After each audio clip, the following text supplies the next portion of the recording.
Hi everybody, this is your professor with a very brief video explaining to you a little bit about the MLA assignment, which is due in a few weeks. I just wanted to talk about what this assignment looks like because I get a lot of questions from students about it. We're going to talk about it in class when we meet, but I also want to leave this video for you in case there are any questions.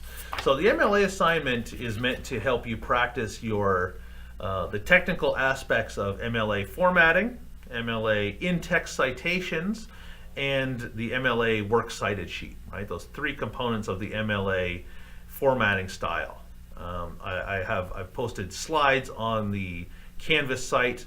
I've also given you that link to The Owl at Purdue, which is the best online resource for any kind of citation question that you might have, APA, MLA, Chicago, whatever. The Owl at Purdue is the go-to source that academics use. There's also, if you're interested, resources at the Chaffee Library website. There are a number of handouts, there are a number of, I think there's some videos, there's a bunch of links.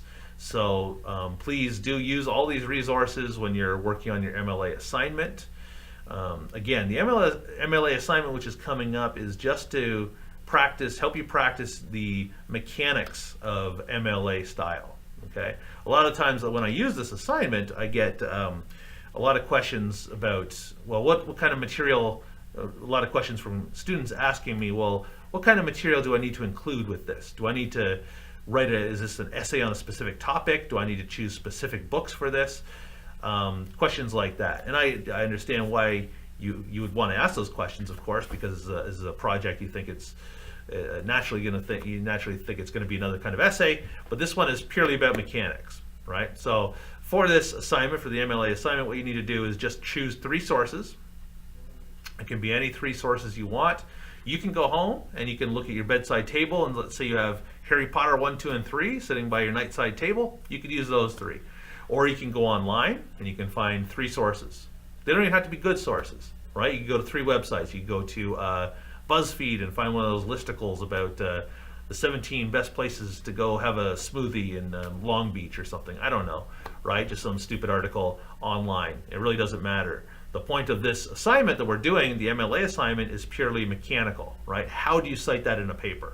That's purely what we're going to work on. So choose three sources, any three sources, and then what you're going to do is, you have it's going to be about a 5-page assignment, right? And sometimes when students hear that when I'm going over the instructions for this assignment, they get scared because they think, oh, a 5-page paper? What's going on here? But this isn't a paper, right? This is purely mechanical. So I did a little diagram right here. I think you can see it. So your first page is going to look like this, right? It's a typical MLA assignment. So you have that information in the top left-hand corner. You have your last name and the page number in the top right-hand corner. You have a title. You could call it MLA assignment, something boring like that, or you could try to spice it up, whatever, right? You have these things. You have three quotes, right? One quote from each source. So you have three different sources. Let's say you use Harry Potter 1, 2, and 3. So here's a quote from Harry Potter number 1, right, with the proper in-text citation material, right, the name of the book and the page number in this case, and then a quote from Harry Potter number 2, the title of that book and the page number, for example here, and then Harry Potter 3, your third quote with the proper in-text citation material, right? So that's all this first page is about. It's about, can you format a page properly using MLA style, and can you include the proper in-text citation material for each quote. You don't need to analyze the quote. You don't need to connect the quotes. The quotes don't need to be on any specific topic. They could be on different topics. You could have Harry Potter 1, you could have BuzzFeed listicle, and you could have, I don't know, the definition of courage from the Webster's Dictionary or something, right? It doesn't really matter. It really doesn't matter. This is all about mechanics. Okay? Page number 2 will look, obviously it will be typed. It won't look like this, but, title, work cited in MLA, not references, work cited, your last name and the page number, and then your three entries, one entry per source, right? Using MLA rules. Check out those slides I posted. Check out the Chaffee Library resources. Go on the Owl at Purdue to help you with these. right? 3 entries, 1 for each source, like you would for any MLA style paper. This is your works cited page for this paper. So really, it's just 2 pages, right? And then the next 3 pages, I didn't do anything, write anything, make a mock page, because what you're going to do is you're going to photocopy the relevant pages from the book if you use a book. So if you're using a book, what you need to do is find that information page, the bibliographical information page at the beginning of the book, right? There'll be a title page where it has the title, the author, right? Sometimes it has information. There's the title page, right? Title page, name, author, right? The publisher.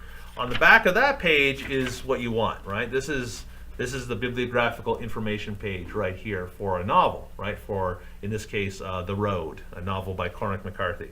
So you can see on this page, it's got all the information you need in order to create a works cited entry for an MLA style works cited page. It's got the publisher, it's got the date, it's got the author, McCarthy.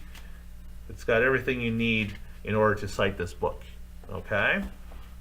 So if you're using a book, you're going to want to include a photocopy of this page or a picture, right? I don't care, this is the 21st century, so you can just take a picture with your phone and upload it. And I think you're turning this in through Canvas, so you can just upload it that way. That's fine, but I need to see this page in order to double check your work, right? Because I'm not going to look at it, I'm not going to get the books out that you have used for the assignment, so you need to show me this so that I can double check your work. Or if you're using online resources, which a lot of students do, which is totally fine, if you're using online resources, you need to use a screenshot of that source, with like the URL at the top, and the title and the author and things like that. So again, I can double check your work, okay, just so I can quickly take a look at that and check it. Okay, if you don't include the pictures of your sources or the pictures of the bibliographical information page, then you lose 10% of the assignment, okay, because I need to be able to double check that work. So again, this assignment is basically 2 pages. It says 5 pages, but 3 of those pages are just photocopies or screenshots, and those 2 pages are purely mechanical, right? When I mark this, what I do is I just go through, and whenever I see an error, right, oh, this information up here in the top left is wrong, I circle it, and I subtract a certain number of points, 0.1 out of 3, right? So if you lose 10 marks in here, you get 2 out of 3 on the assignment. So that's how I mark it. I just go through and look for little mistakes. This is purely about all those little finicky mechanical aspects of formatting and in-text citations for MLA style. Okay, so this is probably one of the only assignments this semester where you could get perfect. And whenever I use this assignment with my students, I always get a couple students who get perfect on it. And why not? If you pay attention to all the little things, right, you can get perfect on this assignment. So please do pay attention to all the little rules, really proofread it carefully. If you have any questions, please bring them up in class when we talk about this. And otherwise, good luck with it. And yeah, have a little fun. Okay, thank you.